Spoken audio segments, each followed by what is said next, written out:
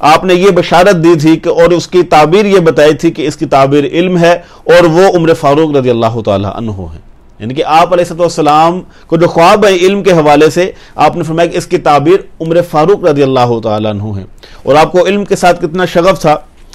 جب آپ خلیفہ مقرر ہوتے ہیں تو ظاہری بات ہے آپ جائزہ بھی لیا کرتے تھے. جو آپ نے فورس تیار کی تھی اس کا بھی, جو پولیس آپ نے تیار کی تھی اس کی بھی, نہری نظام بھی آپ کے ہی دور میں معرض وجود میں زیادہ تر آیا اور پھر حکومت پھیلتے پھیلتے دور دراز تک چلی گئی. آپ نے ایک جگہ پر دیکھا کہ کچھ بچے تیر اندازی کر رہے ہیں اور ایک بچے کا تیر صحیح نشانے پر نہ لگا.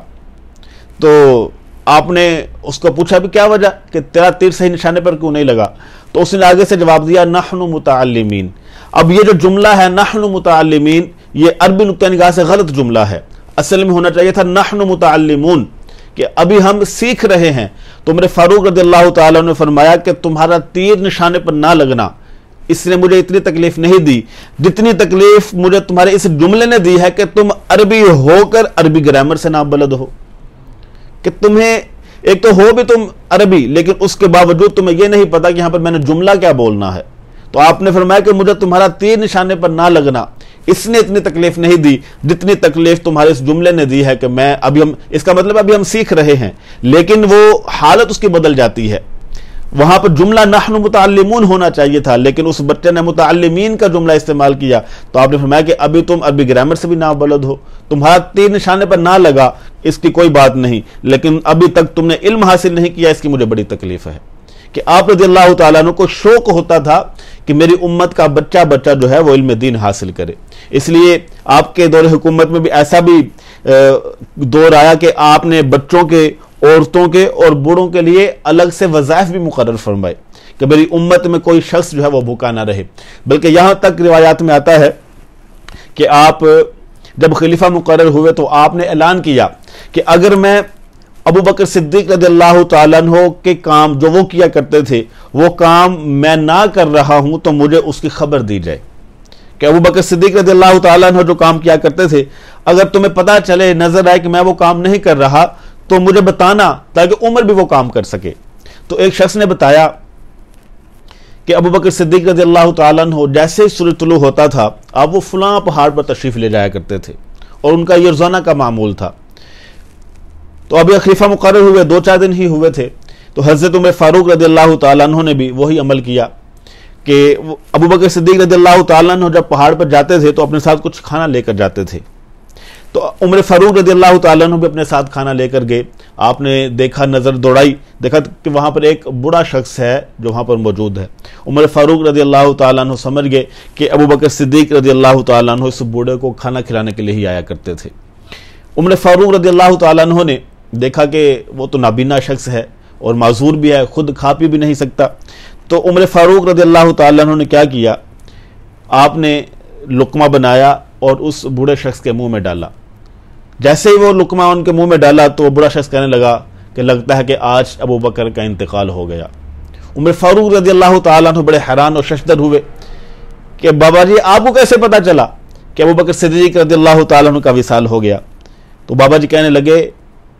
مجھے اس طرح معلوم ہوا کہ ابو بکر جب میرے منہ میں لقمہ ڈالتا تھا تو وہ ٹھنڈا کر کے ڈالتا تھا. آج میرے منہ میں جو لقمہ آیا ہے وہ گرم گرم لقمہ آیا ہے جس سے مجھے یہ پتا چلا کہ آج ابو بکر کا انتقال ہو گیا ہے. یعنی حضرت عمر فاروق رضی اللہ تعالیٰ عنہ, ابو بکر صدیق رضی اللہ تعالیٰ عنہ, دونوں کا دور خلافت دیکھیں کہ آپ اپنی رعایا کا کتنا خیال رکھتے تھے. اور عمر فاروق رضی اللہ تعالیٰ عنہ کا تو ایک یہ بھی قول ہے کہ اگر کوئی بکری فرات کے کنارے پر پیاسی مر گئی تو اس کا بھی دیندار عمر فاروق رضی اللہ تعالیٰ عنہ ہوگا. یعنی کہ ایسا ہوتا ہے حاکم کہ جو اپنی قوم کا بھی خیال رکھے اور اپنی قوم کے جانوروں کا بھی خیال رکھے. تو یہ ابو بکر صدیق رضی اللہ تعالیٰ عنہ, عمر فاروق رضی اللہ تعالیٰ عنہ اس بڑے شخص کو کھانا پہنچانے کے لیے جایا کرتے تھے. اور جب عمر فاروق رضی اللہ تعالیٰ عنہ نے اسلام قبول کیا تو نبی کریم علیہ السلام ارشاد فرماتے ہیں کہ اتانی جبریل, میرے پاس جبریل امین علیہ السلام آئے, فقال, اور مجھے کہا کہ قد استبشر اہل السماء باسلام عمر, کہ عمر رضی اللہ تعالیٰ عنہ کے اسلام قبول کرنے پر آسمان کے فرشتے خوشی منا رہے ہیں. کہ آسمان کے فرشتوں نے بھی خوشی منائی کب کہ جب عمر فاروق رضی اللہ تعالیٰ عنہ دار اسلام میں داخل ہوتے ہیں، اور آپ رضی اللہ تعالیٰ عنہ کو نبی کریم علیہ السلام کی ذات کے ساتھ کتنا عشق تھا۔ ایک روایت میں آتا ہے، کافی طویل حدیث پاک ہے، کہ نبی کریم علیہ السلام ایک چٹائی پر آرام فرما تھے جس پر کچھ بچھا ہوا نہیں تھا، اور سر اقدس کے نیچے چمڑے کا ایک تکیہ تھا جس میں کھجور کی جھال جو ہے وہ بھری ہوئی تھی۔ اور آپ علیہ السلام کو جب عمر فاروق رضی اللہ تعالیٰ نے دیکھا کہ آپ کے جسم پر نشانات پڑے ہوئے ہیں چٹان کے، یہ دیکھ کر آپ کی آنکھوں سے آنسو جاری ہو گئے، اور عرض کیا کہ یا رسول اللہ صلی اللہ علیہ وسلم، قیصر و کسریٰ جیسی عظیم سلطنتیں اب ہمارے پاس موجود ہیں، لیکن اس کے باوجود آپ اس چٹان پر، اس چٹائی پر آرام فرما رہے ہیں۔ تو نبی کریم علیہ السلام نے ارشاد فرمایا کہ عمر، کیا یہ تمہیں دنیا کی عارضی زندگی زیادہ پسند ہے یا آخرت کی ابدی زندگی زیادہ پسند ہے؟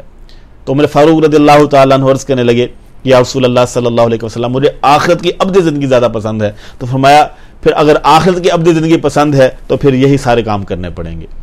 کہ آپ علیہ السلام نے ان کی تعلیم بھی فرما دی، اور فرمایا کہ جو دنیا کی آرائش و ستائش ہے یہ تو عارضی ہے، لیکن جو آخرت کی آرائش و ستائش ہے وہ ابدی ہوگی۔ یہ دنیا چند روزہ ہے، لیکن آخرت جو ہے وہ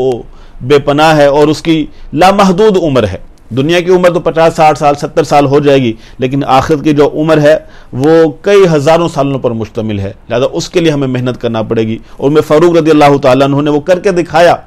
کہ جو کام نبی کریم علیہ السلام کی خواہش تھی کہ وہ خود کرتے، اور آپ نے کیے بھی، اور پھر ان کاموں کو جو تعمیل تک پہنچایا وہ عمر فاروق رضی اللہ تعالیٰ عنہ تھے۔ آپ کے دور حکومت میں 22,50,000 مربع میل کا جو رقبہ ہے، وہاں پر عمر فاروق رضی اللہ تعالیٰ عنہ نے اسلام کا علم بلند فرمایا۔ عمر فاروق رضی اللہ تعالیٰ عنہ کی کرامتوں میں سے ایک کرامت بڑی مشہور ہے کہ آپ کے دور خلافت میں ایک جنگ بپا ہوئی، اور نہاوند کے مقام پر آپ کے بھیجے ہوئے سپہ سالار جو ہیں وہ لڑ رہے ہیں، وہاں پر حضرت ساریہ رضی اللہ تعالیٰ عنہ بھی موجود ہیں۔ اب عمر فاروق رضی اللہ تعالیٰ عنہ مدینہ طیبہ میں موجود ہیں، اور نہاوند کے مقام پر حضرت ساریہ رضی اللہ تعالیٰ عنہ وہ جنگ میں مصروف ہیں۔ تو عمر فاروق رضی اللہ تعالیٰ عنہ ادھر سے آواز دیتے ہیں، خطبہ جمعہ دے رہے ہیں، کہتے ہیں کہ یا ساریہ الجبل، کہ اے ساریہ پہاڑ کے اس طرف ہو جا۔ حضرت ساریہ رضی اللہ تعالیٰ عنہ بڑے حیران ہوئے کہ عمر فاروق رضی اللہ تعالیٰ عنہ تو مدینہ پاک میں موجود ہیں اور ہم یہاں پر ہیں، ان کی آواز یہاں پر کیسے پہنچ گئی؟ تو حضرت ساریہ رضی اللہ تعالیٰ عنہ بیان فرماتے ہیں کہ ہم عمر فاروق رضی اللہ تعالیٰ عنہ کی آواز کے اوپر پہاڑی کے اس اوڑ ہوئے تو اللہ رب العالمین نے ہمیں فتح بھی عطا فرما دی۔ فرمایا پھر جب ہم واپس آئے تو واپس آ کر یہ سارا قصہ ہم نے حضرت عمر فاروق رضی اللہ تعالیٰ عنہ کے سامنے بیان کیا، اور وہاں پر جو سامعین تھے وہ کہنے لگے کہ ہم بھی خطبہ جمعہ سننے میں مصروف تھے، لیکن درمیان میں نہ جانے کیا ہوا عمر فاروق رضی اللہ تعالیٰ عنہ کو کہ اپنے خطاب کا رخ موڑ کر انہوں نے کہنا شروع کر دیا کہ یا ساریہ الجبل، کہ اے ساریہ پہاڑ کے اس اوڑ ہو جاؤ۔ جب ہم اس اوڑ ہوتے ہیں تو اللہ رب العالمین فتح بھی عطا فرما دیتا ہے۔ تو یہ اللہ والوں کی کرامات بھی ہوتی ہیں، اور ان کی یہ نظر ہوتی ہے کہ ان کے مریدین کہاں پر ہیں۔ حضور غوث پاک رضی اللہ تعالیٰ عنہ کا قول ہے، فرماتے ہیں کہ میرا مرید جو ہے وہ مشرق میں ہو اور میں مغرب میں ہوں تو میں پھر بھی اس کی مدد کے لیے پہنچ جاتا ہوں۔ اور آپ نے فرمایا کہ جتنے بھی میرے مرید ہیں میں سب کو جنت میں لے کر پھر آخر میں جنت میں جاؤں گا۔ تو یہ اللہ والوں کی شان ہوتی ہے۔ اللہ رب العالمین نے ان کو بصیرت کے ساتھ ساتھ بصارت بھی عطا فرمائی ہوتی ہے۔ اللہ رب العالمین بھی ہمیں ان جیسوں کی بصارت میں غلامی عطا فرمائے اور دین اسلام کی صحیح معنوں میں ترویج و ارشاد کرنے کی توفیق عطا فرمائے۔ آمین۔ وآخر دعوایا ان الحمد للہ رب العالمین۔